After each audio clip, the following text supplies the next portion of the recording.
Hello, it's Sarah from Don't Lie to Me. Today I want to tell you about the people in charge of fishing licenses in Florida. You know, the ones who sell you a $17 permit to catch bass on the weekend. Those people.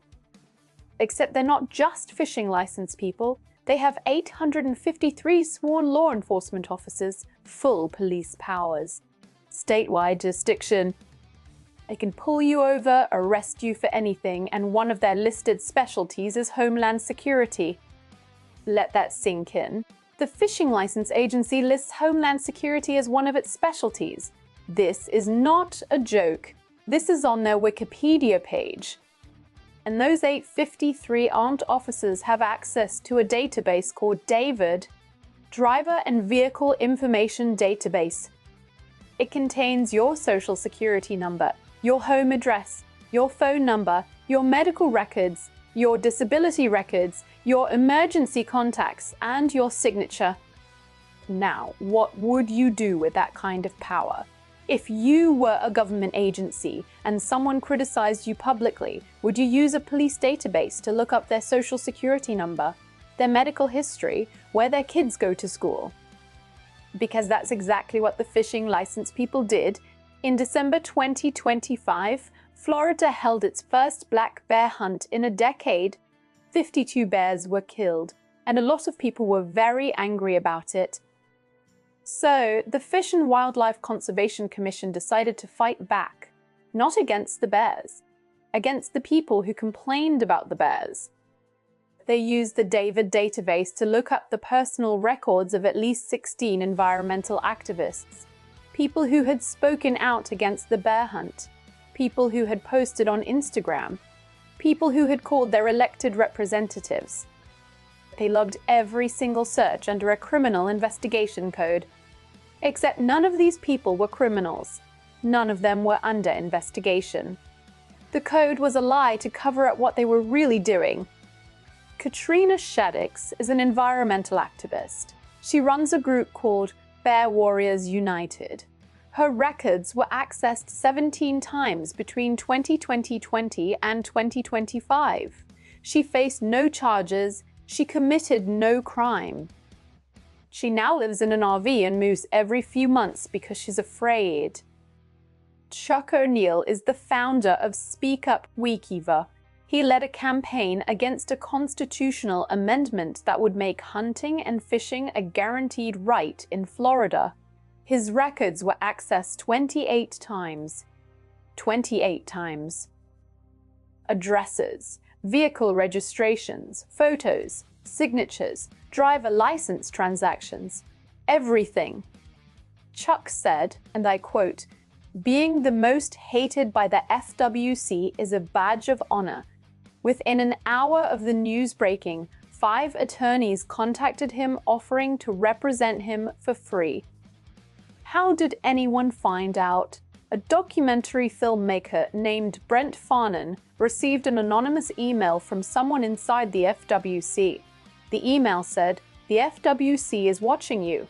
They know where you live, what you drive, and all your social accounts." Farnan filed a public records request to find out if his own data had been accessed. The FWC denied it. Their reason? He was part of an open criminal investigation. He wasn't. There was no investigation. They made it up. So Farnan went around them. He filed a request with the Florida Department of Highway Safety and Motor Vehicles for the DAVID access logs, and there it was. 7 times FWC agents had pulled his personal information. He told others to check. 16 people found their records had been pulled. Some of them never even attended a single FWC meeting. They just posted on social media. And the fishing license people used a police database to find out where they live. Shauna Beach is an elected Republican property appraiser in Taylor County. Her husband filed complaints with the FWC Inspector General.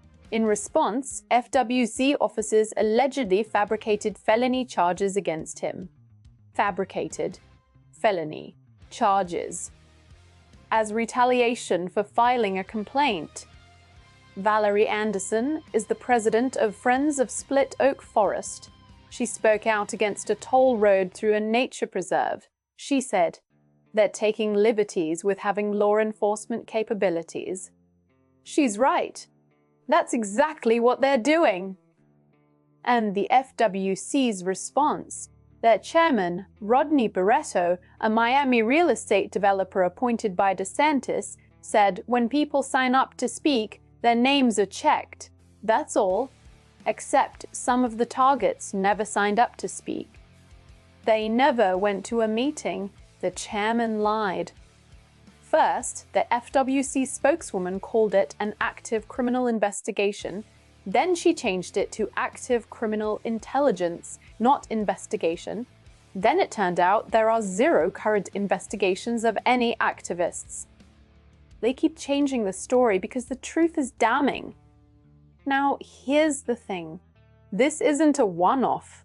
The David database has been abused for years. A TV investigation found over 900 state and local workers caught misusing it since 2015.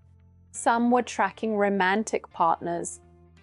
In 2011, a Florida Highway Patrol trooper ticketed an off-duty Miami cop doing 120 miles per hour. 88 officers from 25 different agencies used a feed to access her personal information in retaliation. 88 officers. Because she did her job. Every single time they promise safeguards. Every single time those safeguards fail. Not sometimes, every single time. But Florida isn't alone. What if I told you there's a private company called Flock Safety that has over 100,000 cameras spread across all 50 states. 5,000 police departments use them.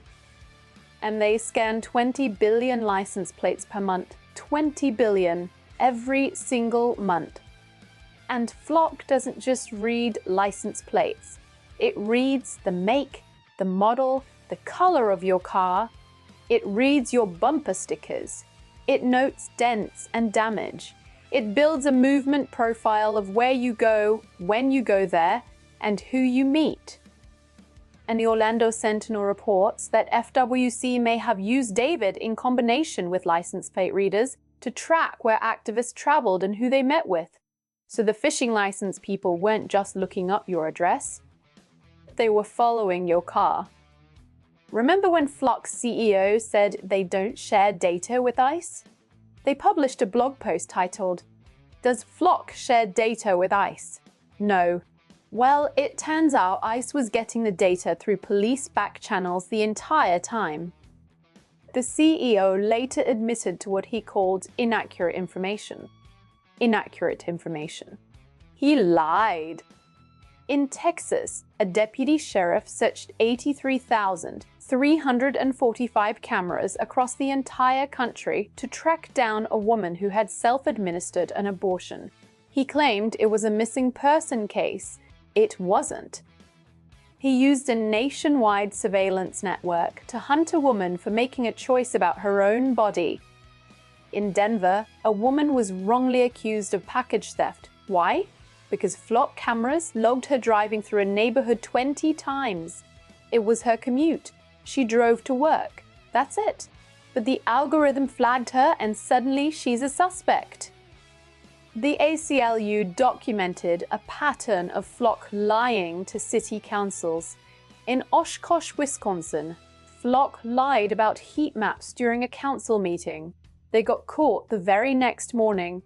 The city cancelled the contract within 24 hours because they caught the lie.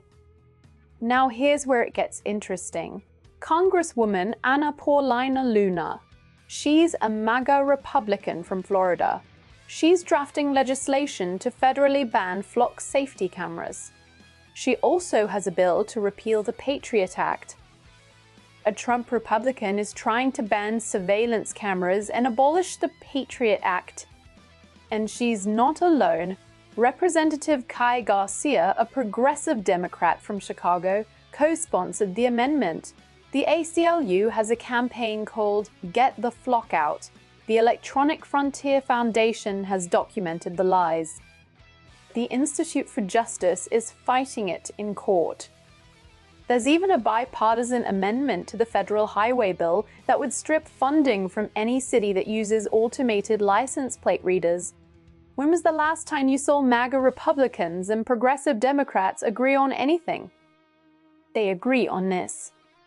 You want to know what happens when you give people power over others? They abuse it. Every time. Remember the Kids for Cash scandal? 2 judges in Pennsylvania received millions in kickbacks to send children to private juvenile detention. Kids were locked up for mocking an assistant principal on MySpace, for trespassing in a vacant building. The Judicial Conduct Board received 4 complaints and investigated 0. 4 complaints and not a single investigation. And Joe Biden commuted one of the judge's sentences in 2024. The oversight bodies never work. They didn't work in Pennsylvania. They didn't work in Florida. The FWC had 4 complaints about their searches and ignored all of them. The system is designed to protect itself, not you. And in Florida, GEO Group is headquartered in Boca Raton. They run private prisons and immigration detention centers. They made $2.6 billion in revenue in 2025 and got $2.1 billion in ICE contracts since Trump took office. Private prisons, government surveillance, it's all connected. Florida also passed a law on July 1st that allows the state to label groups as domestic terrorist organizations. Critics fear it will be used against the exact same activists the FWC was already spying on. First, they spy on you. Then they call you a terrorist. Then they disappear you. So here's the thesis. The phishing license people used a police database to spy on you. The police used license plate cameras to track where you drive. The judges sold your kids to private prisons. And the companies that build the surveillance technology lied about who gets the data. Every time they say, trust us. Every time they say there are safeguards.